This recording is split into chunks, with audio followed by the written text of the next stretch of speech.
This channel does not promote or encourage any illegal activities. All contents provided by this channel is meant for educational purpose only. आइए अब हम question number इसका third solve करते हैं.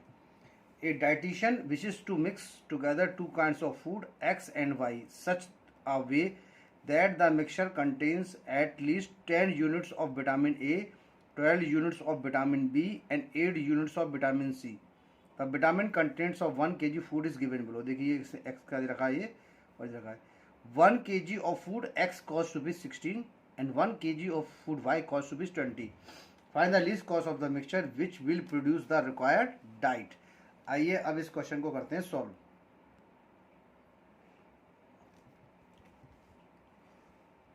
तो देखिए दे रखा है इसके अंदर let the mixture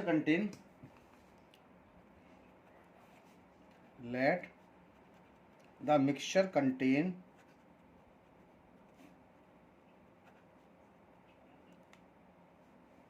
X kg of food X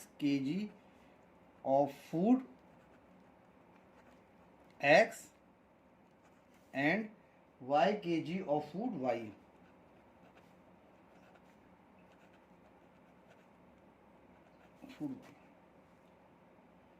अब देखिए Z की जो वैल्यू निकालेंगे, Z की जो वैल्यू निकल के आएगी, कॉस्ट यहाँ पर दे रखी है हमारी, तो ये आ जाएगी 16x प्लस का 20y. सॉरी, ये हमारी Z की वैल्यू निकल के आ गई. ये देखिए अब इसके कॉन्स्टेंट्स निकालते हैं. तो कॉन्स्टेंट्स निकालने के लिए सब कुछ कैसे तैयार है. देखिए x प्लस का 2y, x प्लस का is greater than equals to, देखिए उस पर रखा है कंटेन्स एटलीस्ट 10. सत्यवेदा mixture contain at least 10 units of vitamin A, 12 unit of vitamin B. ये सब आपका इसमें दे रखा है. अब बात इसके अंदर आती है कि इसकी वैल्यू एक्स की है क्या लगाएंगे. तो देखिए विटामिन एक्स और वाई चल रहा है विटामिन ए के लिए, तो ये हमारा कितना हो गया, ये हो गया 10.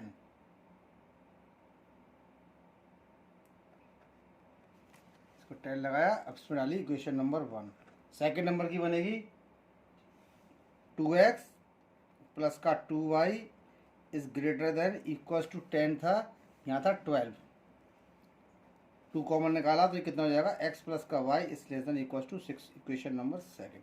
थर्ड वाली कितनी आएगी हमारी, 3x प्लस का y is less than sorry is greater than equals to कितना था हमारा 8. ये इक्वेशन नंबर हो गई 3. और x comma y is greater than equals to 0, ये हो गई 4. ये 4 इक्वेशंस मेरे निकल के आ गई. सॉरी. अब उसके बाद अगला step, let us assume that, ये देखिए लेट अस एज्यूम दैट इसके अंदर x प्लस का 2y equals to 10, x plus का y equals to 6, 3x plus का y इक्वल्स टू 8. बॉक्स बनाइए इस प्रकार से.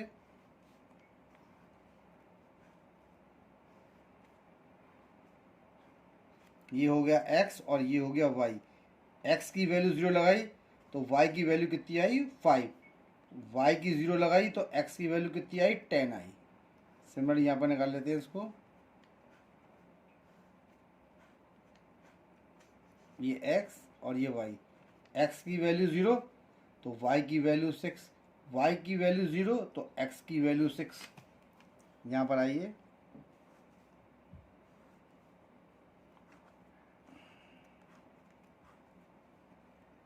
x की वैल्यू 0 तो y की वैल्यू 8, y की वैल्यू 0 तो x की वैल्यू कितनी हो जाएगी 8/3. कितनी हो जाएगी 8/3. ये आ गई आपकी 8/3 इसकी वैल्यू. अब 8/3 का मतलब हुआ इसके अंदर हमारा, देखिए ये आपका जो आ रहा है ना 8/3, तो 8/3 की जो वैल्यू होती है देखिए 3 2 जा 6 और ये 0.36 जा 18, 2.6 के समथिंग इसकी वैल्यू लगभग आएगी. इसको चलो अब इसका हम ग्राफ प्लॉट कर लेते हैं यहाँ पर फटाफट।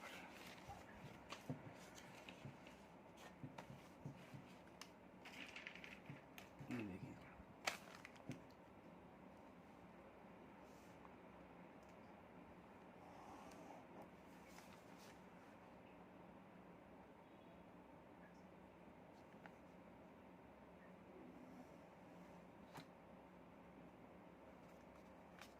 अब देखिए पॉइंट्स को प्लॉट कर लेता हूँ मैं। मात्र ये 12-13 तक ही जाएगी। देखिए 6 और 7 इसी कर लीजिए। 0 1 2 3 4 5 6 7 8 9 10 11 12 13 14 इसकी वैल्यू होगी। अब इस पॉइंट्स पे आइए। 1 2 3 4 5 6 7 8 9 10 11। अब इसके पॉइंट्स देखिए, -1 और -2, -1 और ये माइनस की जरूरत नहीं है, -1 की कभी जरूरत नहीं होती है। अब देखिए x की वैल्यू 0 और y की वैल्यू 5, तो ये रही 0,5। x की वैल्यू 10 और y की वैल्यू 0। पॉइंट्स को ज्वाइन करिए इसको।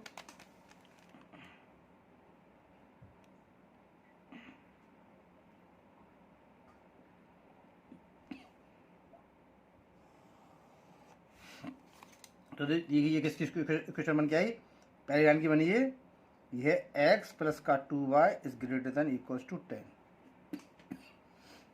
सेकेंड इक्वेशन बनाइए, x की वैल्यू 0 और y की वैल्यू 6, ये रही 0,6।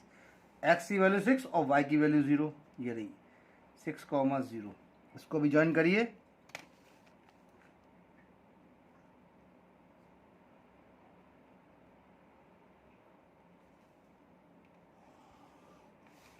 ये कौन सी लाइन की इक्वेशन है, x प्लस का y is greater than equal to 6, less than बनाओ ग्रेटर देन इक्वल टू 6। अब थर्ड वाली की देखिए, थर्ड वाला जो पॉइंट कौन सा है मेरा, 0,8, ये रहा, y की वैल्यू 0, x की वैल्यू 0, y की वैल्यू 8, तो 0,8 ये रहा। और ये रहा देखिए 2.6 लगभग यहाँ पर होगा, और ये रहा 0, यानी सॉरी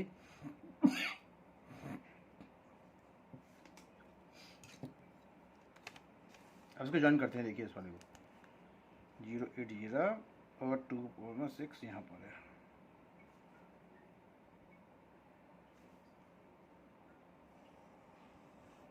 देखिए ये पॉइंट आ गया।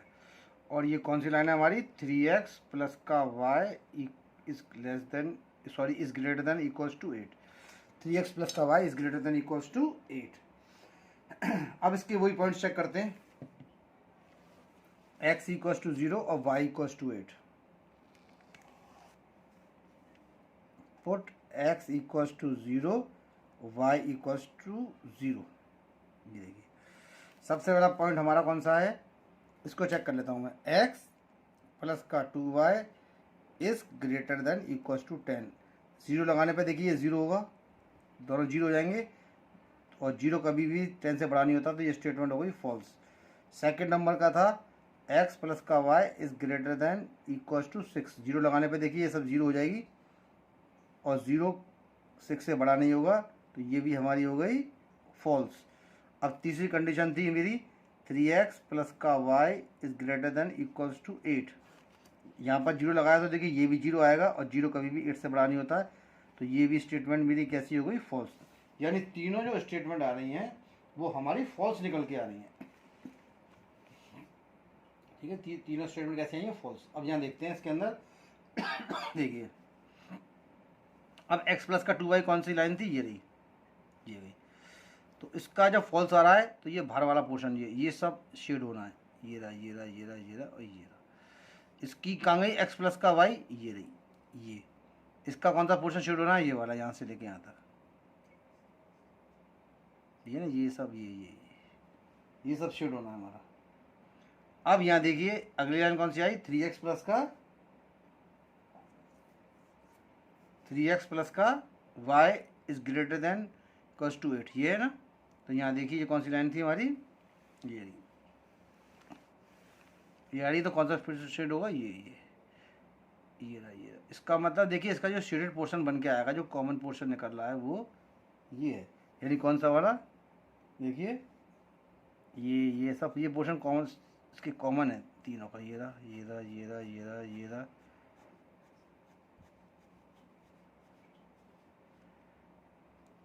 ये सब इसी एक्सेस से बनेगा। ये सब सारा पोर्शन कौन सा है, ये सब शेड होना है, ठीक है। अब यहाँ पर आप एक चीज़ और देखिए, अब इसके बाद पॉइंट्स आपके, अब देखिए यहाँ पर देखिए जो ये लाइन हमारी निकल के आई है,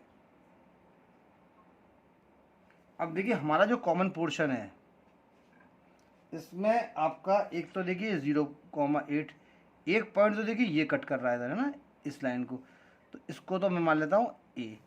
एक पॉइंट देखिए ये कट कर रहा है, ये रहा, इसको मानता हूँ बी। एक देखिए ये कट कर रहा है, ये हो जाएगा सी, और ये गई लाइन, और एक पॉइंट मिल गया 10,0।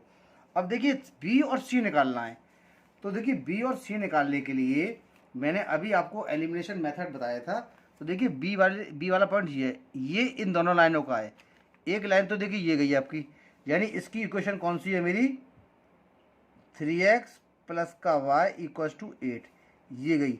और दूसरी देखिए ये जारी लाइन, देखिए ये गई, ये गई, ये इस पॉइंट पे कट कर रही है। एक तो इक्वेशन ये लाइन की हो गई, और एक कौन सी लाइन हो गई हमारी, ये गई स्ट्रेट, ये रही। ये किसकी है हमारी, x प्लस का 2y इक्वल्स टू 10। इसका देखिए इंटू कर दे रहा हूँ मैं 2 से, या इसका कर दे रहा हूँ मैं सीधा सीधा 3 से। तो ये क्या बन जाएगा, 3x प्लस का 6y इक्वल्स टू 30, और इसमें से इसको माइनस करिए, ये हो गया माइनस, ये हो गया माइनस, और ये हो गया माइनस, ये कट हो गया। 6y में से y गया तो कितना बचा, 5y, और 30 में से 8 गया तो हमारा बचा 22, यानी y की जो वैल्यू आ गई वो आ गई हमारी 22/5। एक बार इसको मैं और चेक कर लेता हूँ, 22/5, एक सेकेंड चेक करता हूँ वैसे। देखिए सॉरी हम इसको गलत ले गए पॉइंट, एक तो हमारी ये थी, और एक सब, और देखिए एक लाइन, एक सेकेंड, ये एक तो ये गई, और एक ये आ गई, और सॉरी इसमें पॉइंट गलत दे दिया हमने इसका। तो एक तो हमारी लाइन तो ये हो गई 3x प्लस का y इक्वल्स टू 8, सॉरी, और दूसरा है हमारा x प्लस का y इक्वल्स टू 6, ये हो गया था, ये इसलिए मिस्टेक आ गई थी इसमें। ये माइनस और ये माइनस, ये कट गया, 2x इक्वल्स टू 2। देखिए x की वैल्यू कितनी निकल के आ गई, 1, तो मैं यहाँ पर x की वैल्यू फटाफट 1 लिख देता हूँ। अब इसमें x की वैल्यू 1 लगाइए, तो 3 और 8 में से 3 गया तो कितना बचा, 5। तो मेरा इसका जो पॉइंट आ गया वो कौन सा आ गया, 5 आ गया। अब सी को चेक करता हूँ, सी कौन सी लाइन पर है, ये देखिए सी देखिए ये रही,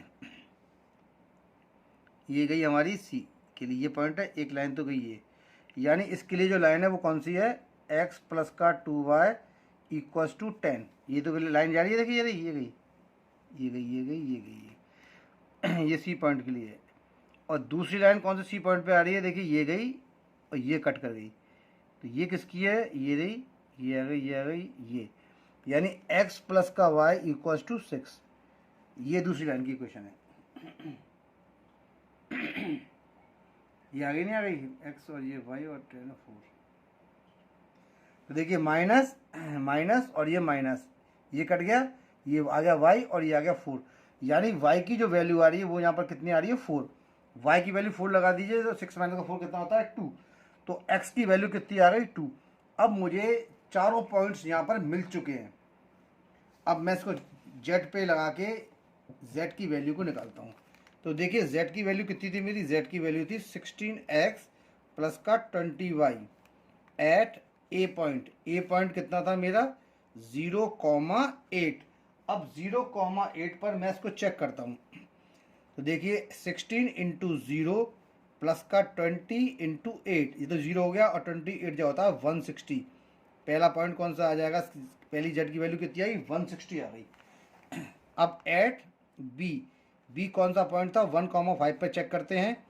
16 इंटू 1 प्लस का 20 इंटू 5, यानी कि 16 प्लस का 100, 16 प्लस का 100 यानी कि z की वैल्यू कितनी हो जाएगी 116। ये आ गई आपकी z की सेकंड वैल्यू। अब थर्ड वैल्यू चेक करते हैं एट C 2,4। तो देखिए 16 इंटू 2 प्लस का 20 इंटू 4 यानी कितना हो जाएगा 32 प्लस का 80, ये कितना हो जाएगा 112।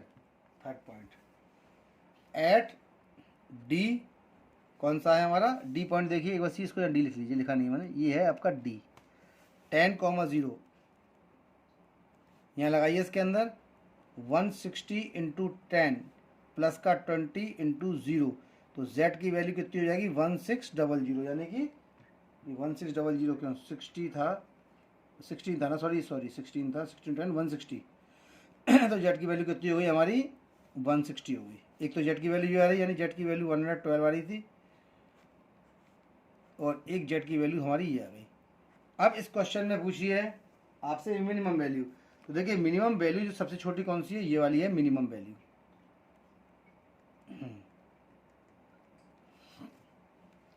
अब मिनिमम वैल्यू देखिए क्या है, अब मिनिमम वैल्यू की बात आ गई तो इस पर देखिए सबसे पहले वही रीजन कि आपकी जो फिजिबल रीजन है ये अनबाउंडेड है।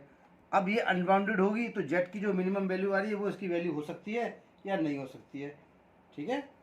तो अब आप इसका क्या करेंगे, हम लिखेंगे as the feasible region is unbounded, region is unbounded,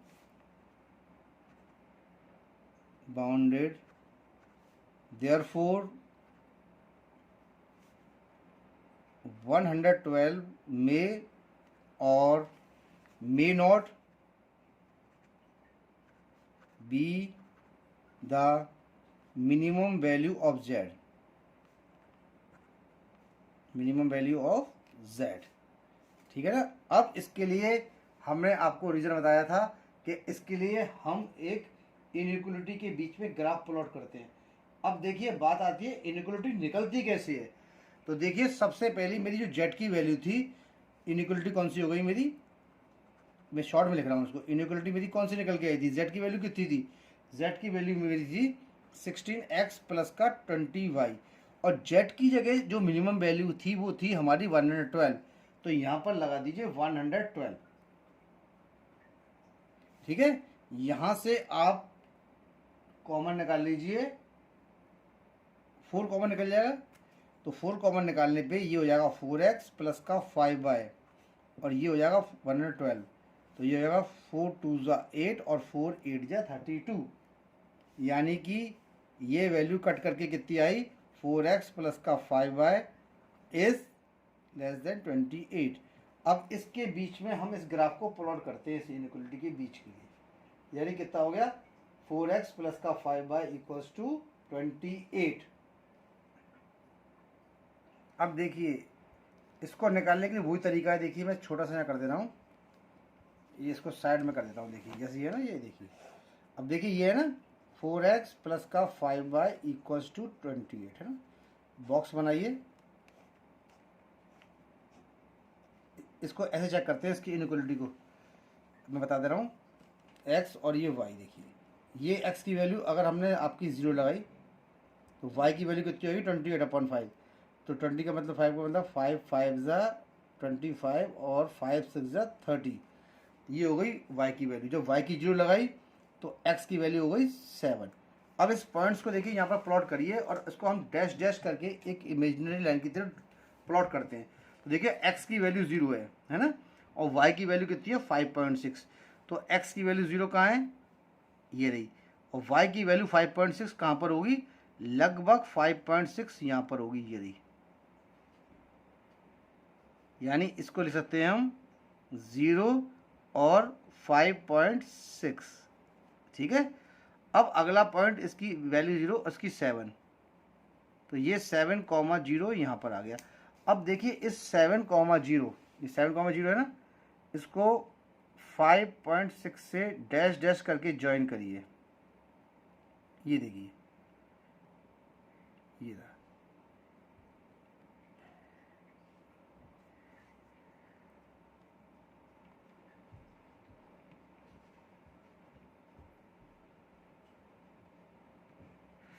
अब देखिए ये किसकी लाइन हो गई मेरी, ये मेरी किसकी हो गई 4x प्लस का 5y इज लेस देन 28, इसका हो गया।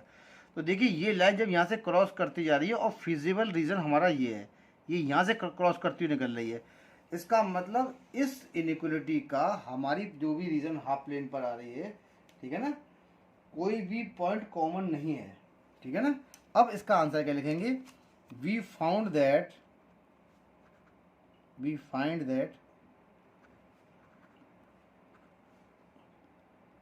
अब देखिए वी फाइंड दैट, ठीक है ना, feasible region has no common point, feasible region has no common point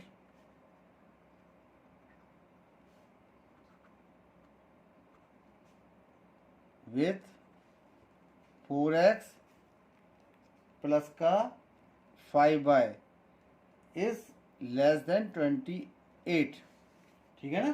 तो therefore minimum value of z is, therefore minimum value of z is 112 at 2,4, 112 at 2,4। अब इसका आंसर क्या होगा, देखिए 10 the mixture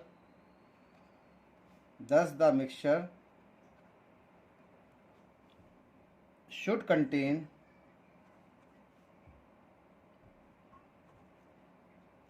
2 kg of food X and 4 kg of food Y। अब देखिए the minimum cost of the mixture is, the minimum cost of the mixture is कितनी हो जाएगी 112। ये क्वेश्चन नंबर 3 हमारा हो गया सॉल्व।